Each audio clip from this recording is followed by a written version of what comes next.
I begin this segment just having returned from my annual judicatory meeting. Last night I came back from our southeastern Iowa Synod Assembly, and it was just a wonderful experience. Our new bishop, Michael Burke, is a graduate of Wartburg Seminary, and I was privileged to be his teacher while at Wartburg. Our companion synod in this country is Grand Canyon Synod, and the bishop, Steve Talmadge, also was one of my former students. And it was just kind of amazing as I sat there, not only these two people who are now bishops, but the first, I don't know, 6, 7, 8 people on the stage, the head of the credentials committee, the chair of the program committee, the on and on and on are all Wartburg graduates, all people of whom I've been privileged to be their professor. In fact, there were dozens and dozens of pastors, diaconal ministers, associates in ministry, whom I've been privileged to teach over these past 30 years. And yes, some are now celebrating their 25, 26 years in ministry, parish ministry, pastoral ministry.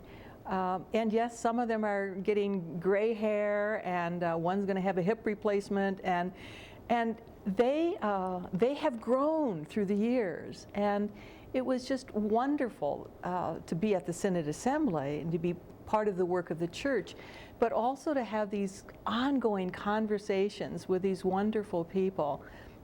It'll be standing in line for a meal or coming out of a session, and someone will say, "Well, Norma, can we talk?" And it's as if they're picking up a conversation that we had months ago or years ago. Kind of like, as I was saying, there's this ongoing conversation with these students over all these 30 years of being professor at Wartburg Seminary. It's really been a privilege and a blessing. It's kind of like to have this body of work, or body of Christ work, over these past years at Wartburg Seminary. But I should probably go back then to when I came. We drove back to Iowa from New Haven, Connecticut. And whereas that was a broadly ecumenical setting at Yale, daily chapel, weekly Eucharist, the same was true here at Wartburg, daily chapel, weekly Eucharist, but it was more clearly a Lutheran Christian witness.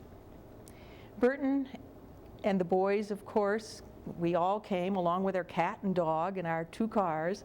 Mark was entering the 11th grade, Joel 7th grade, and Kirk 5th grade.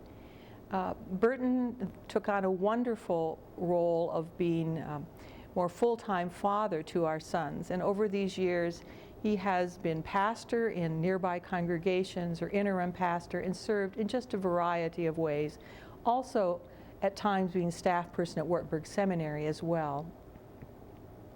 When I came to Wartburg, I had not known that there had been no women professors in the American Lutheran Church. There were 7 of us women at Yale, and I was the first in a liturgical tradition to teach at Yale Divinity School. So here I was, first woman on the faculty at Wartburg. I think the fact that I came with confidence in my competence of having taught and been in the ministry of the church for some years was really helpful, because I wasn't afraid of doing that. It was just very new here. So at the first faculty meeting of the fall, I remember the first time I spoke. It was kind of like the men wanted to make sure I had room to be able to speak. And I do remember the first thing I said, the first comment I made. It was about a student. They were talking about whether or not he should be approved for ordination, and that was the debate going back and forth. And I remember bringing my voice to the fore and saying, well, let's look at this man's gifts. What are his gifts for ministry in a broad sense of the word? I think that's a question I continue to ask about our students. Well, after that first time, nobody worried that I'd have a problem getting my voice in, because I speak up freely.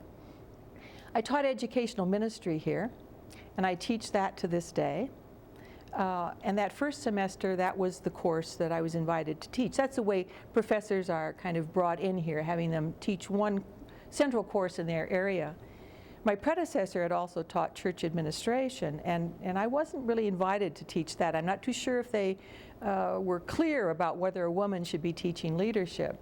But after being here for a few months, it seemed clear to them that I would and I could, and so they invited me to teach church administration as well, and I teach that course to this day. From the very beginning, however, I thought it would be important that we have a male-female team showing leadership and partnership between men and women. And they thought that was a good idea, and so I asked my colleague, Bud Buheim, if he'd like to teach with me. And he taught with me that course for 12 years, and it was a wonderful partnership.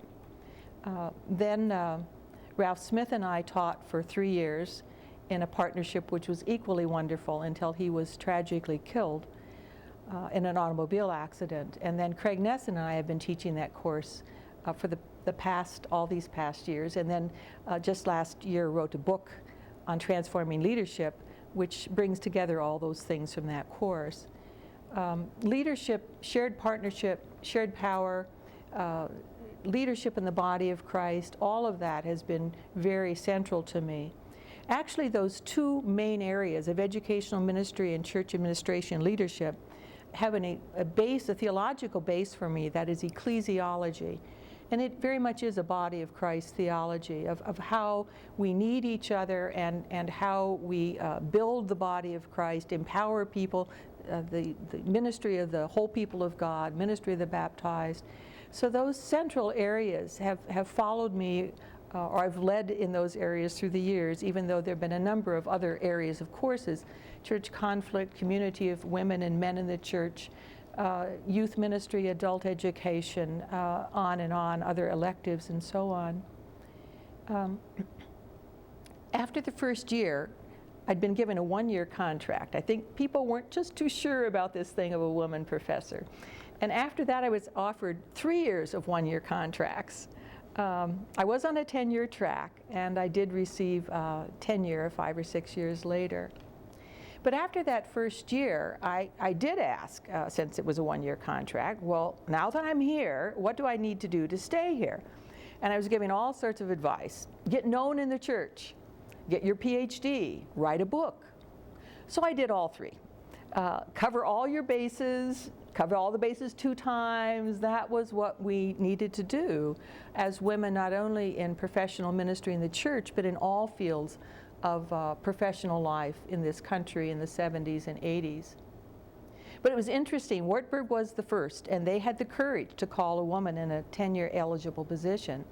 But I remember a person from Luther Seminary saying, well, where can we get one just like you? And I said, well, there won't be one just like me. That's not the point. There are so many women out there. Now they were able to look at women candidates because they'd seen one. And no, they wouldn't all be like me. They shouldn't be. They needn't be. But there was something about my entering that position that did open the doors for people to see other possibilities in other women. And today, of course, there are many, many women professors at the seminaries of our Evangelical Lutheran Church in America. Well, I did go out and speak around the church, and more often than not, I was asked because I was the woman theologian. But that first year, well, for a number of years actually, people would kind of drop a little, well, you probably got that position because you're a woman, which I find ironic since it was for all these years that I couldn't have this position because I was a woman. But still that question plagues us to this day. The question of, do you have to choose between diversity or competence, whether we're talking about race or gender or any other of the isms? Of course, that's not the question. Affirmative action is still needed, though, because we will quickly forget the ways in which we discriminate if we are not always reminded.